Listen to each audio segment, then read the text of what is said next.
France Inter. On passe à l'histoire du monde, Anthony Bélanger.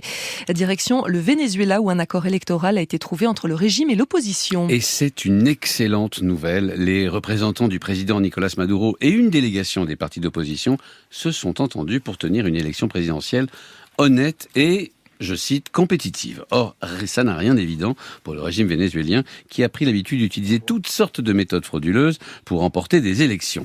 Cette fois-ci, non seulement l'opposition pourra se choisir un ou une candidate sans entrave, mais en plus, le texte prévoit que l'Union européenne et même l'ONU surveilleront cette élection, là aussi, sans contrainte. Le texte prévoit même un accès juste aux médias vénézuéliens qui sont aujourd'hui presque entièrement entre les mains du régime chaviste. Et cet accord, il faut le dire, a été salué par les États-Unis. Les États-Unis qui parrainaient ces discussions et avaient beaucoup à offrir, comme la possibilité pour les entreprises états-uniennes de commercer et d'investir sans entrave au Venezuela. Ça devrait être chose faite dans les jours à venir. Mieux encore, Washington pourrait aussi prochainement lever l'embargo qui pèse sur le pétrole vénézuélien. C'est exactement ce dont rêve le président Maduro, car au fur et à mesure que le régime chaviste plongeait dans l'autoritarisme, eh bien les États-Unis ont renforcé leurs sanctions économiques jusqu'à l'embargo total.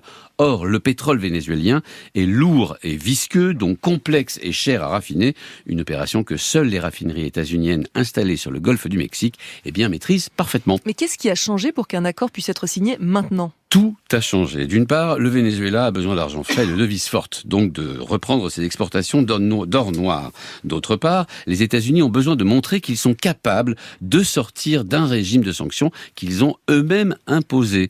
Enfin, l'Europe espère pour sa part que le retour du pétrole vénézuélien sur le marché global réduira les tensions à la hausse sur le prix du baril. Mais est-ce que vous pensez que cet accord va vraiment tenir et qu'on aura de vraies élections l'an prochain ? Alors on verra, mais en tout cas l'opposition vénézuélienne fait le pari d'une relative honnêteté du régime. Je dis relative, toute relative, parce que les accords de ce type, Caracas en a déjà signé quelques-uns au cours de ces dernières années, a toujours trouvé le moyen de les contourner, par exemple en demandant à la justice d'invalider les candidats de l'opposition jugés trop populaires ou trop charismatiques. Alors la candidate qui a été choisie par l'opposition, elle s'appelle María Corina Machado, fait précisément l'objet d'une interdiction de ce type. Tout l'enjeu des prochaines semaines sera donc de voir si, oui ou non, Madame Machado pourra présenter sa candidature sans entrave.